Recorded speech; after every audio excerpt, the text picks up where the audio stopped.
Hello students, चलिए start करते हैं एक्सरसाइज 8.1 का क्वेश्चन नंबर 3 देखते हैं क्या है।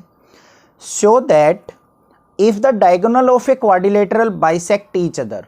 उसने क्या कहा है, अगर किसी क्वाड्रिलेटरल के डायगोनल्स एक दूसरे को बाइसेक्ट करते हैं, बाइसेक्ट मतलब इक्वल पार्ट्स में डिवाइड करते हैं, एट राइट एंगल और 90 डिग्री एंगल फॉर्म करते हैं, then it is a rhombus. तो हमने प्रूव करना है कि वो एक रोम्बस बनेगी।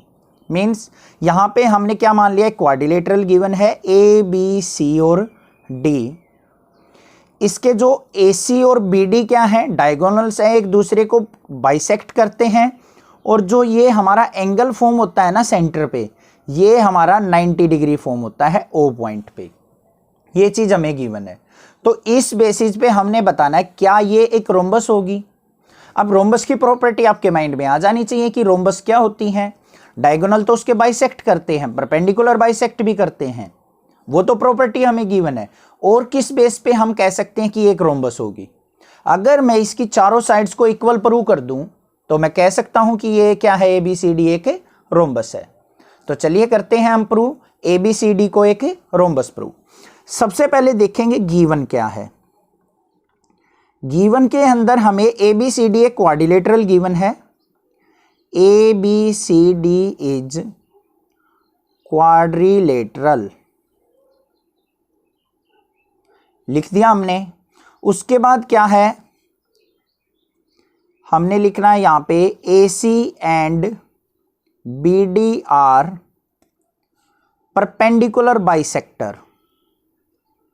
जो भी हमारे डायगोनल है A C and B D perpendicular bisector है, मतलब 90 डिग्री पे एक दूसरे को इक्वल पार्ट्स में कट करते हैं। ये चीज हमें गिवन है। टू प्रूव के अंदर क्या करना है, हमें क्या प्रूव करके दिखाना है वो लिखेंगे। A B C D is a rhombus. तो जो चीज भी गिवन हो और जो प्रूव करना हो, पहले तो उन दोनों की प्रॉपर्टीज को मैच करके देखो। जो गिवन है वो प्रॉपर्टी हमारी रोम्बस के अंदर भी आ रही है, तो और कौन सी प्रॉपर्टी ऐसी बचती है कि जिसके बेसिस पे हम उसको प्रूव कर सकते हैं।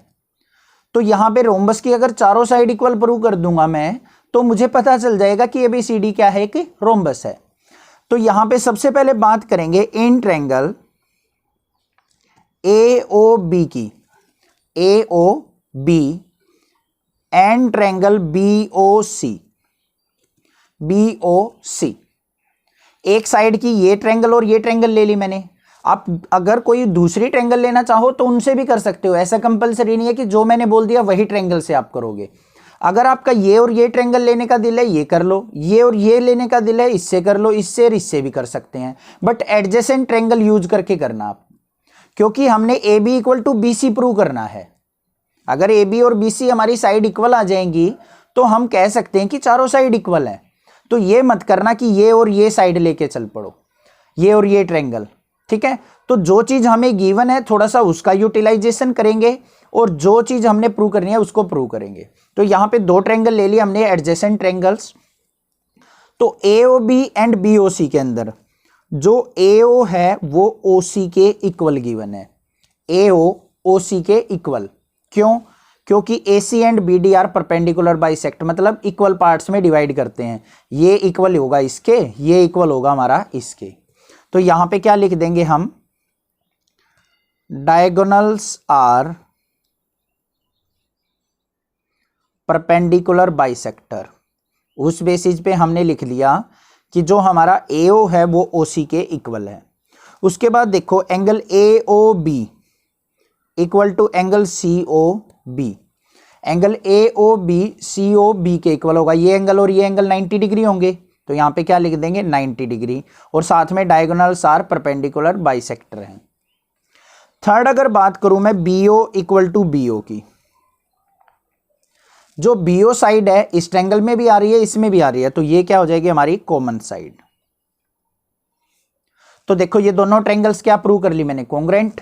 तो यहां पे क्या लिखेंगे, so triangle A O B congruent है हमारी ट्रायंगल बी ओ सी के, किससे, बाय साइड एंगल साइड से। मींस दो साइड और एक एंगल हमारा क्या हो गया, इक्वल प्रूव हो गया। अब देखो ध्यान से, मैंने इन दोनों ट्रायंगल्स को क्यों कॉन्ग्रुएंट प्रूव किया है अभी आपको समझ में आ जाएगा। अगर ये दो ट्रायंगल इक्वल हैं, कॉन्ग्रुएंट हैं, तो इनकी A B side C B के क्या होगी, इक्वल होगी बाय सिपिसिटी। अगर दो ट्रायंगल हमारी कॉन्ग्रुएंट होती हैं तो उनके कोरस्पॉन्डिंग एंगल, कोरस्पॉन्डिंग साइड्स क्या होती हैं, बाय सिपिसिटी इक्वल होती हैं। तो यहाँ पे क्या लिख देंगे, so A B equal to क्या हो जाएगा, B C by C P C T. अब A B equal to B C हो गया हमारा, और ये दोनों क्या है, हमारी क्वाड्रिलेटरल गिवन थी, ये पूरी क्वाड्रिलेटरल गिवन है, तो इससे तो हमने A B equal to B C prove कर लिया। सिमिलरली क्या लिख देंगे यहां पे, अगर मैं लेके चलता अपनी बी ओ सी और सी ओ डी, तो उससे हमारी B C equal to C D prove हो जाती इक्वल। अगर ये दोनों ट्रायंगल लेके चलता तो सी डी ए डी के इक्वल प्रूव हो जाती, ये दोनों लेके चलता तो ए डी और ए बी इक्वल प्रूव हो जाती। तो यहाँ पे सिमिलरली लिख देंगे हम क्या, A B equal to B C equal to C D equal to A D, चारों साइड क्या है, equal. So A B C D is a rhombus. यहां पे बाय सीपीसीटी लिख देंगे, ठीक है। अगर ये लाइन आप डायरेक्ट ना लिखना चाहो तो हम और क्या लिख सकते हैं, ये सीपीसीटी से लिख दिया हमने। अगर मैं लिखना चाहूं इन triangle B O C and triangle C O D में, तो हमारी बी सी इक्वल टू क्या आ जाएगी, सी डी के। सिमिलरली अगर मैं बात करूं triangle C O D and triangle O D A, इसके अंदर हमारी C D equal to A D आ जाएगी। तो इस तरीके से हमारी चारों साइड क्या हो जाएंगे, एक दूसरे के इक्वल, और हमारा जो पॉलीगन है वो प्रूव हो जाएगा एक रोम्बस। आई होप आपको समझ में आ गया होगा। कोई डाउट हो तो आप मुझे कमेंट करके बता सकते हैं। अदरवाइज इस चैनल को सब्सक्राइब जरूर कीजिए, लाइक कीजिए और कमेंट करके बताइए आपको चैनल कैसा लगता है। Thank you students for watching this video. Thanks.